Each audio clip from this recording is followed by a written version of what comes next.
आप सभी? I hope सभी अच्छे होंगे। बेटा जिस घड़ी का इंतजार था एक्चुअली वो घड़ी आ चुकी है। बेटा आपका 3 तारीख को आपका एग्जाम आ रहा है और जो एग्जाम आ रहा है आप सभी बहुत स्ट्रेस होंगे। बेटा स्ट्रेस वगैरह कुछ नहीं लेना है। जब आपके के साथ है आपको कोई स्ट्रेस कुछ नहीं लेना है।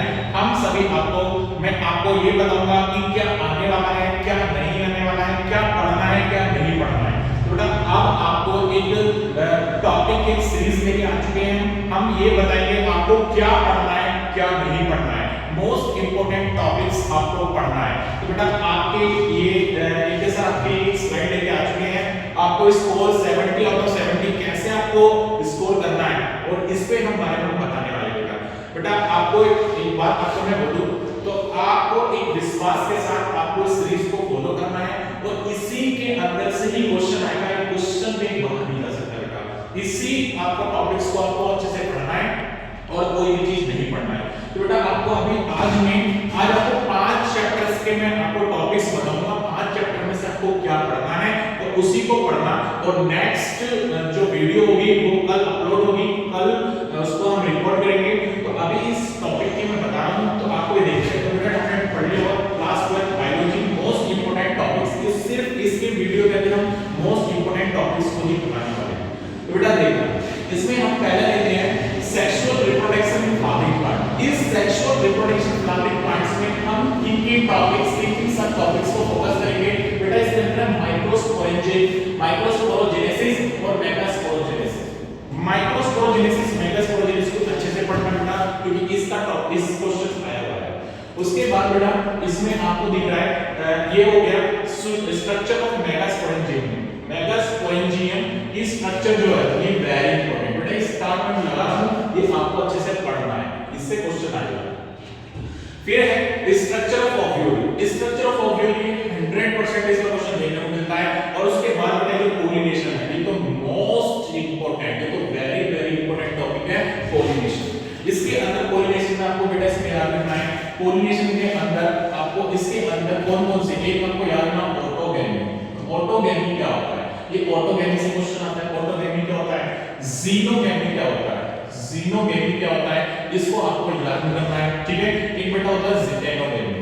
ज़िटेनोगैमी, ज़िटेनोगैमी क्या होता है? एक इससे भी आपको इनसे वैरायटी से आपको क्वेश्चन देखने को मिलता है। तो ये आपको इनको याद रखना है बेटा। उसके बाद आपका है डबल फर्टिलाइजेशन। तो इस डबल फर्टिलाइजेशन को टॉपिक को भी आपको देख लेना है क्योंकि इससे भी क्वेश्चन आया वाले पहले और अब हमें पता नहीं कब आ जाए। लेकिन बेटा एक तो इसके अंदर मेगास्पोरेंजियम की स्ट्रक्चर और ओव्यूल स्ट्रक्चर और पोलिनेशन इन सभी को आपको अच्छे से पढ़ लेना है बेटा। आई होप ये आपको समझ में आया वाले चैप्टर। नेक्स्ट चैप्टर को मूव करते हैं। बेटा ये क्या है? Human reproduction. इस ह्यूमन रिप्रोडक्शन के अंदर क्या-क्या पढ़ना है आपको? एक टॉपिक है मेल रिप्रोडक्टिव सिस्टम, एक है फीमेल रिप्रोडक्टिव सिस्टम। बेटा अगर मैं स्ट्रैंड की बात करूं तो female reproductive system most important topic है। आपको इसके अंदर बेटा फर्टिलाइजेशन पूछा जाएगा। अब फर्टिलाइजेशन क्या होता है?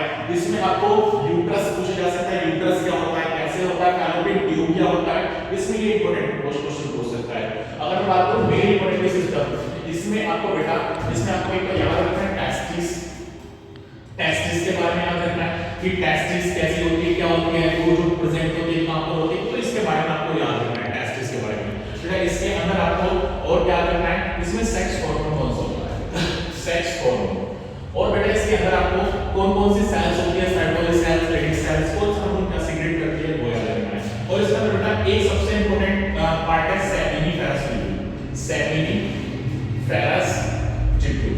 तो ये जो सेमिनिफेरस ट्यूब्यूल है ये आपको अच्छे से तैयार करना है। सेमिनिफेरस ट्यूब्यूल से क्वेश्चन आता है और इससे आया हुआ है सेमिनिफेरस ट्यूब्यूल। सेकंड अगर मैं बात करूं बेटा ये टॉपिक आता है गैमेटोजेनेसिस। इसके अंदर दो पार्ट्स होते हैं। एक होता है इसके अंदर मेल के अंदर चलता है, उसको बोलते हैं स्पर्मेटोजेनेसिस। स्पर्मेटोजेनेसिस। और सेकंड जो होता है वो होता है बेटा oogenesis।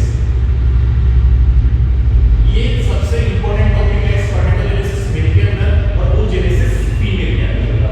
फिर उसके बाद मेंस्ट्रुअल साइकिल आता है। मेंस्ट्रुअल साइकिल जो होता है ये भी हमारा इसके अंदर हार्मोन्स पूछे जाते हैं। कौन सा है, सच कौन सा है, मेंस्ट्रुअल साइकिल में कितने डेज की होती है, कैसे होता है, ये आपको याद रखना है। फिर structure of sperm is the very important बेटा। स्पर्म की स्ट्रक्चर आपको याद होना चाहिए। फीटल इजेक्शन डिफरेंस इतना इंपॉर्टेंट नहीं है बट ये वाला पार्ट सबसे ज्यादा इंपॉर्टेंट ये और इंपॉर्टेंट ये ज्यादा अच्छे से पढ़ लेना और बहुत अच्छे से इसका क्वेश्चन बना सकते हैं। और ये बनेगा भी, ठीक है, ये बहुत अच्छे से पढ़ना है। उसके बाद बेटा आपको दिखाएगा रिप्रोडक्टिव हेल्थ। इस रिप्रोडक्टिव हेल्थ के अंदर आपको क्या लर्न करना है, इसमें आपको मेथड ऑफ कंट्रासेप्शन, इसके अंदर कौन कौन से मेथड्स होते हैं, नेचुरल मेथड होता है, बेसिक मेथड होता है, केमिकल मेथड होता है, हार्मोनल मेथड होता है, ये सारे के सारे मेथड होते हैं बेटा, ये आपको याद रखना है। कौन कौन से बेटा, एक होता है हमारा नेचुरल मेथड, कौन सा होता है, नेचुरल मेथड। सेकंड बेटा एक होता है हमारा केमिकल मेथड, केमिकल मेथड, और एक होता है हमारा बेटा हार्मोनल मेथड, कौन सा होता है, हार्मोनल मेथड, हमारे हार्मोनल मेथड होता है। और कौन सा होता है हमारा, एक बेटा आईयूडीएस, इंट्रायूटेराइन डिवाइसेस, एक होता है हमारा बेरियर मेथड। तो ये पांच मेथड जो होते हैं, बेरियर मेथड, ये सारे मेथड, सबसे ज्यादा इंपॉर्टेंट है नेचुरल मेथड क्या होता है और आईयूडीएस क्या होता है वो बताना।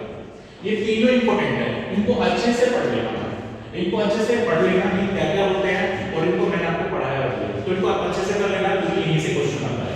फिर बेटा सबसे important topic, every year question यहां से आया है, इसके अंदर क्या है, इसके अंदर आपको पढ़ना जीआईएफटी क्या होता है, इसके अंदर आपको पढ़ना जेडआईएफटी क्या होता है, इसके अंदर आपको पढ़ना है इंट्रा यूट्राइन ट्रांसफर क्या होता है, ठीक है, इसके अंदर बेटा आपको पढ़ना आईसीएसआई क्या होता है, और इसके अंदर आपको टीआई, ये सारे के सारे फुल फॉर्म्स आपको पता होना चाहिए क्योंकि इनसे फुल फॉर्म भी पूछ लिया जाता है, इनके बारे में आपको पता होना चाहिए। जीआईएफटी की सारी होती है बेटा असिस्टेड रिप्रोडक्टिव टेक्नोलॉजी, समझ में आया।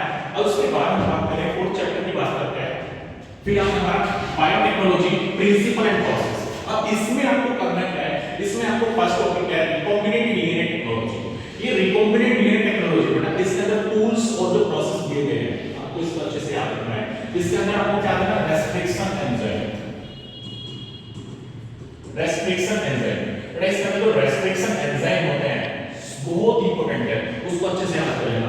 EcoR फर्स्ट, GATTC ये आपको अच्छे से याद रखना है, एनाक्रॉनिक सीक्वेंस ये सब कुछ इसमें से याद रखना है, ये बहुत इंपॉर्टेंट है बेटा। उसके बाद जेल इलेक्ट्रोफोरेसिस, जेल इलेक्ट्रोफोरेसिस को भी अच्छे से याद रखना है। जेल इलेक्ट्रोफोरेसिस में क्या होता है, हम डीएनए को सेपरेट करते हैं इथीलियम ब्रोमाइड, ठीक है, उससे करते हैं, और डाउनस्ट्रीम प्रोसेसिंग ये बहुत इंपॉर्टेंट है। और उसके बाद बेटा सबसे ज्यादा इंपॉर्टेंट इसके अंदर एक टॉपिक होता है वो हमको क्या लिख सकते हैं, वो हमको PBR 322 जो हमारा प्लाज्मिड होता है, इसको आप अच्छे से पढ़ना और इसके डायग्राम की लेबलिंग और इसके डायग्राम को आपको अच्छे से याद होना चाहिए, पता होना चाहिए, ठीक है बेटा। उसके बाद हम आगे बढ़ते हैं, फिर हमारे वाला जो एप्लीकेशन है बायोटेक्नोलॉजी की, जो एप्लीकेशन होती है उसमें क्या क्या करना है, genetically modified organism. Direct question आता है कि जेनेटिकली मॉडिफाइड ऑर्गेनिज्म क्या होता है, तो आपको इसको पता होना चाहिए। बीटी कॉटन इसका डायरेक्ट क्वेश्चन आता है, आपको आरएनए इंटरफेरेंस ना सबसे ज्यादा इंपॉर्टेंट आरएनए इंटरफेरेंस और जेनेटिकली इंजीनियर्ड इंसेक्ट, ये आपको दोनों के बारे में पता होना चाहिए ये होता है क्या है बेटा। इसके अंदर एक और टॉपिक आता है gene therapy, gene therapy, gene therapy क्या होता है, ये जीन थेरेपी को आपको अच्छे से पढ़ना है। ये 4 साल की बच्ची थी उसके अंदर जीन थेरेपी करी गई थी बेटा, ये अच्छे से आपको रिविजन कर लेना है। ये आपको मैंने 5 टॉपिक्स आपको बताए और ये 5 टॉपिक के बाद एक